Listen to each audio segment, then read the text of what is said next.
अपने जीवन में कभी भी ना किसी को आनंद में वचन दे, ना क्रोध में उत्तर दे और ना ही दुख में कभी निर्णय ले। किसी और का काम पूर्णता से करने से कहीं अच्छा है कि अपना काम करें, भले ही उसे अपूर्णता से करना पड़े। मैं ही इस सृष्टि की रचना करता हूँ, मैं ही इसका पालन पोषण करता हूँ और मैं ही इस सृष्टि का विनाश करता हूँ। कृष्ण कहते हैं, जब जब संसार में धर्म की हानि होगी, अधर्म की विजय, तब तब मैं इस पृथ्वी पर अवतार लूंगा। अमीर बनने के लिए एक एक क्षण संग्रह करना पड़ता है, किंतु अमर बनने के लिए एक एक कण बांटना पड़ता है। जिंदगी में सब कुछ खत्म होना जैसा कुछ भी नहीं होता, हमेशा एक नई शुरुआत हमारा इंतजार कर रही होती है। हे अर्जुन, मैं भूत, वर्तमान और भविष्य के सभी प्राणियों को जानता हूँ, किंतु वास्तविकता में कोई मुझे नहीं जानता। लोग कहते हैं अपनों के आगे झुक जाना चाहिए, किंतु सच बात तो यह है, जो अपने होते हैं वह कभी झुकने नहीं देते।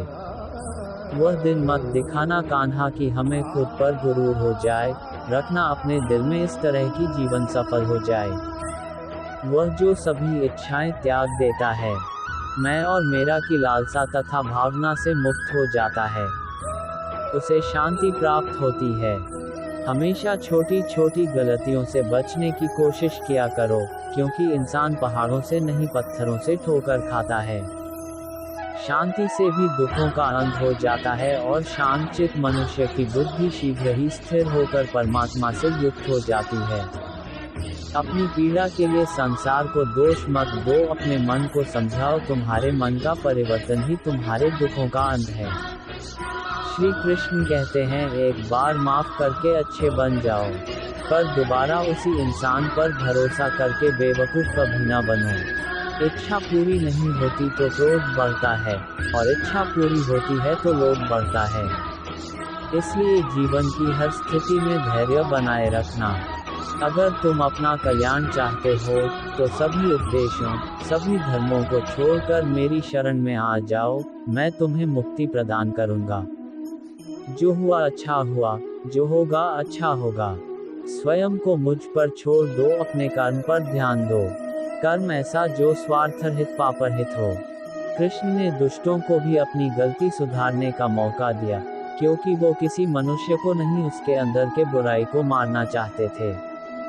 संदेह की स्याही से संबंध के पृष्ठ पर कभी शुभ अंकित नहीं होता, इसलिए अपने मन के विचार और संबंधों का आधार दोनों ही शुभ रखें। मोहग्रस्त होकर अपने कर्तव्य पथ से हट जाना मूर्खता है, क्योंकि इससे ना तो तुम्हें स्वर्ग की प्राप्ति होगी और ना ही तुम्हारी कीर्ति बढ़ेगी। इस भौतिक संसार का यह नियम है, जो वस्तु उत्पन्न होती है, कुछ काल तक रहती है, अंत में लुप्त हो जाती है, चाहे वे शरीर हो या फल हो। यदि कोई व्यक्ति प्रेम से, भक्ति से पुष्प, फल, जल भी मुझ पर चढ़ा दे तो उसी भाव से उसे स्वीकार करता हूँ, वह मेरा प्रिय भक्त होता है। उससे मत डरो जो वास्तविक नहीं है, ना कभी था ना कभी होगा। जो वास्तविक है वो हमेशा था और उसे कभी नष्ट नहीं किया जा सकता। जीवन में आधे दुख इस कारण जन्म लेते हैं, क्योंकि हमारी आशाएं बड़ी होती है। इन आशाओं का त्याग करके देखो, जीवन में सुख ही सुख है। अपने परम भक्तों, जो हमेशा मेरा स्मरण या एक चित मन से मेरा पूजन करते हैं, मैं व्यक्तिगत रूप से उनके कल्याण का उत्तरदायित्व लेता हूँ। जन्म लेने वाले के लिए मृत्यु उतनी ही निश्चित है जितना कि मृत होने वाले के लिए जन्म लेना। इसलिए जो अपरिहार्य है उस पर शोक मत करो। श्री कृष्ण ने कहा है, अगर तुम्हें किसी ने दुखी किया है तो बुरा मत मानना। लोग उसी पेड़ पर पत्थर मारते हैं जिस पेड़ पर ज्यादा मीठे फल होते हैं।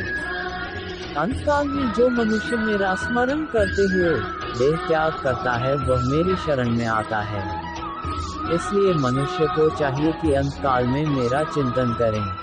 यह सच बात है कि भूल करके इंसान कुछ सीखता है, परंतु इसका यह मतलब नहीं कि वह जीवन भर भूल करता रहे और कहे कि हम सीख रहे हैं। कृष्ण कहते हैं, इस जगत में मनुष्य भौतिक वस्तुओं का भोग कर सकता है। अगर वे चाहे तो सब कुछ छीन सकते हैं, मनुष्य कुछ भी नहीं कर सकता। स्वार्थ से रिश्ते बनाने की कितनी भी कोशिश करें, वो कभी नहीं बनते हैं। और प्रेम से बने रिश्तों को कितना भी तोड़ने की कोशिश करें, वो कभी नहीं टूटते। क्रोध से भ्रम पैदा होता है, भ्रम से बुद्धि व्यग्र होती है, जब बुद्धि व्यग्र होती है तब तर्क नष्ट हो जाता है। जब तर्क नष्ट होता है तब व्यक्ति का पतन हो जाता है। आत्मा न तो जन्म लेती है, न कभी मरती है और न ही इसे कभी जलाया जा सकता है, न ही पानी से गीला किया जा सकता है। आत्मा अमर और अविनाशी है। अगर व्यक्ति शिक्षा से पहले संस्कार, व्यापार से पहले व्यवहार और भगवान से पहले माता पिता को पहचान ले तो जिंदगी में कभी कोई कठिनाई नहीं आएगी। विषयों का चिंतन करने से विषयों की आसक्ति होती है, आसक्ति से इच्छा उत्पन्न होती है और इच्छा से क्रोध होता है। क्रोध से सम्मोहन और अविवेक उत्पन्न होता है।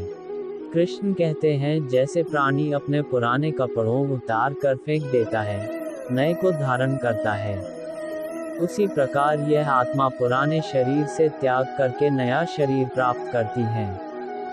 तुम उसके लिए शोक करते हो जो शोक करने के योग्य नहीं है, और फिर भी ज्ञान की बातें करते हो। बुद्धिमान व्यक्ति ना जीवित और ना ही मृत व्यक्ति के लिए शोक करते हैं। मन की गतिविधियों, होश, श्वास और भावनाओं के माध्यम से भगवान की शक्ति सदा तुम्हारे साथ है और लगातार तुम्हें बस एक साधन की तरह प्रयोग कर सभी कार्य कर रही है। हर किसी के अंदर अपनी ताकत और अपनी कमजोरी होती है। मछली जंगल में नहीं दौड़ सकती और शेर पानी में राजा नहीं बन सकता, इसलिए अहमियत सभी को देनी चाहिए। धर्म युद्ध में कोई भी व्यक्ति निष्पक्ष नहीं रह सकता है। धर्म युद्ध में जो व्यक्ति धर्म के साथ नहीं खड़ा है, इसका मतलब है वह धर्म का साथ दे रहा है, वह धर्म के साथ खड़ा है। अगर कोई मनुष्य हमारे साथ बुरा कर रहा है तो उसे करने दो, यह उसका कर्म है और समय उसके कर्म का फल उसे जरूर देगा। लेकिन हमें कभी भी किसी के साथ बुरा नहीं करना चाहिए, क्योंकि यही हमारा धर्म है।